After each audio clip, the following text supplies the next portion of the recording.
خللنا البصل اللي هناكله بعد يومين من تخليله بكل تكاته وحركاته على رأي الشيف حسن. ما شاء الله عليه. بصلة اهي. بصل ابيض مش بصل احمر، لان البصل الاحمر بتبقى حمرا البصلايه مهما كانت مهما عملت فيها بتبقى حمرا زي ما هي، لكن ده بصل ابيض من اللي هو البصل الصعيدي ده. هنشوف عملنا تفاصيله ازاي، عملناه ازاي بكل تفاصيله وتكاته وبرضو حركاته. طيب ما بدل الكلام ما تيجي نشوف احنا عملنا ايه، نشوف تفاصيل الشغل ده كله. يلا بينا نروح على الفيديو. بسم الله الرحمن الرحيم. السلام عليكم ورحمة الله وبركاته. تعالوا نشوف طريقة تخليل البصل قبل رمضان ب5 ايام. كل سنة وحضراتكم طيبين. هنشوف عملنا ايه، هنعمل ايه مع بعض الاول. انا اولا حطيت مية تغلي والمية بتغلي حطيت نص ليمونة، ومعايا حوالي معلقة سكر ومعلقة ملح كبار. هضيفهم على المية وهي بتغلي كده. تمام. وبعد كده هضطر احط او هحط فعلا البصل، مش اضطراري يعني انا اسفه. هحط البصل بالطريقه دي. انا ممكن اطفي النار بقى عليه اهي، واضيف البصل كله كده. دول حوالي 2 كيلو او 2 كيلو ونص بصل اهو. ثانيه واحده هنضيفه مره واحده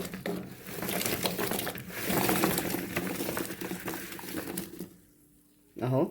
حطيناه كله بقشره من غير ما يتقمع لا من هنا ولا من هنا. هنجيب حاجه معلش نقلبه بس بيها، معلقه ولا حاجه اهو. هنفضل نقلبه شويه. انا طفيت على النار عليه، يعني طبعا انا مش عايزه اسلقه، انا عايزه اكله على اول رمضان بتاع حوالي 5 ايام، او انا ممكن اكله تاني يوم على فكره بالطريقه اللي انا هعمله بيها دي.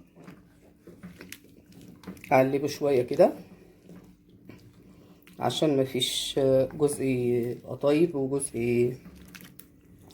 يعني ناشف او يكون جامد شويه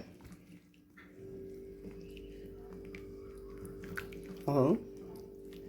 كان ممكن اضيف على الميه دي خل، بس انا مش عايزاه يطيب مني. زي ما انتم شايفين كده الخل هيزيده اكتر. ممكن اغطي عليه بقى لحد الميه ما تبرد، وابتدي اقمعه من هنا ومن هنا، واغسله مره واتنين وتلاته، وبعدين نخلله مع بعض. ممكن تحط عليه جزر، كزبره خضراء، او لو في كرفس ممكن. بس طبعا انا زهقنا من الطريقه دي لان احنا عملناه كتير بالطريقه دي، فانا عايزه اعمله يبقى ابيض بس كده، مش اكتر من الدقه اللي احطها عليه، وشويه الخل وليمونه ولا حاجه، بس مش اكتر من كده. طفينا قصدي عليه النار، معلش انا اسفه. هنغطيه ونسيبه شويه لحد الميه ما تبرد خالص. ده البصل اهو بعد الميه ما بردت، قلبناه كذا مره في الميه كده بعد هو ما بردت خالص اهي. بصوا الميه راحت شكلها ايه. طبعا شكلها بيبقى غامق قوي، او اللون بتاع الميه داكن من قشر البصل. طبعا القشره بقت سهله اهي. هنشيل العنق بتاع البصله من هنا ومن هنا، بس طبعا تحت الميه الساقعه عشان نغسله مره واتنين وتلاته. لازم يتغسل كويس عشان يرجع للونه الابيض طبيعي. هنروح على على الحوض عشان نعمله بالسكينة طبعا، وهنعمله في بلاستيكة او في اي حاجة كده، بحيث ان هو ايه يعني يبقى هنغسل فيها على طول. كده نضفنا البصل بتاعنا اهو وغسلناه كويس وجهزنا كل محتوياته. طبعا دي مية فيها حوالي معلقة بس من اللي هي هرس الشطة، الهرس الحر طبعا، وده ملح، ومعانا ليمونة، معلقة توم اهي، ومعلقة سكر كبيرة، وخل. انا مش هحط اكتر من كده لان انا زهقت من الطرق اللي انا عملت بيها كتير قبل كده. اصبحت الطرق بالنسبة لي انا تقليدية. ضفت معلقة التوم وادي معلقة السكر. هعصر الليمونة دي وهحط قشرها في المية عادي زي ما هي كده اهي.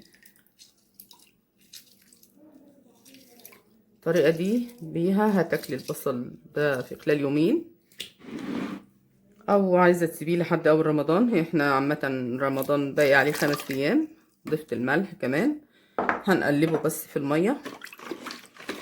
وانا كنت عايزة اضيف الخل، ثانية واحدة. خل برضو مش كتير، حوالي معلقتين كبار. كويس اوي كده. نجيب المعلقة نقلبه بالشكل ده. الخل طبعا بيحل لون المية شوية.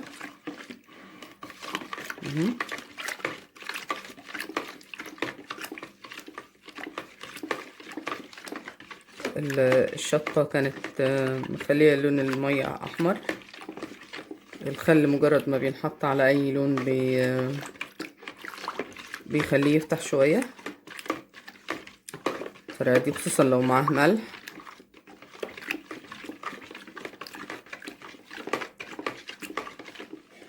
تمام كده. كده خلصناه. هنبتدي نضيف البصل. هنشيل بس كل حاجة حوالينا كده ركانة.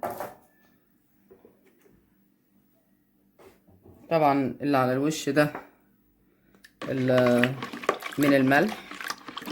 نقلب كمان شوية عشان نتأكد ان الملح داب تماما اهو.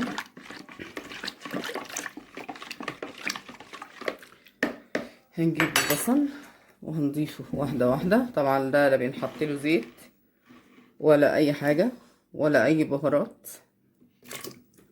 من بهارات المخللات او الكلام ده كله. لا انا مش عايزة احط الكلام ده. لو حد عايز يحط الكلام ده ممكن عادي، ده ليكي يعني مطلق الحرية في انك تحطي او ما تحطيش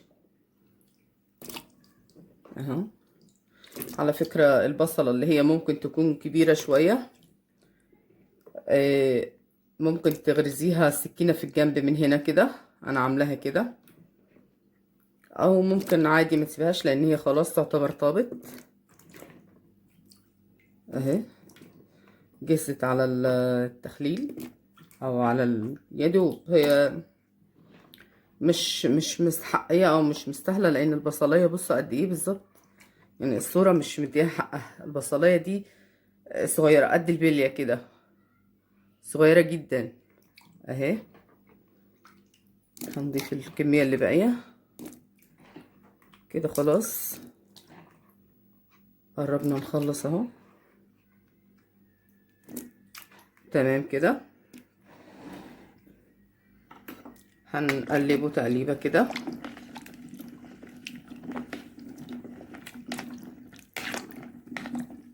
ده هتاكلي منه تقريبا بعد يومين او في رمضان يدوب. كل سنة وانتم طيبين. باقي 5 ايام هيبقى جاهز ان شاء الله على الاكل. يا ريت ما ننساش اللايك والشير، واللي اول مرة يشوف قناتي يا ريت يعمل اشتراك واللايك عشان يوصلوا مني كل جديد.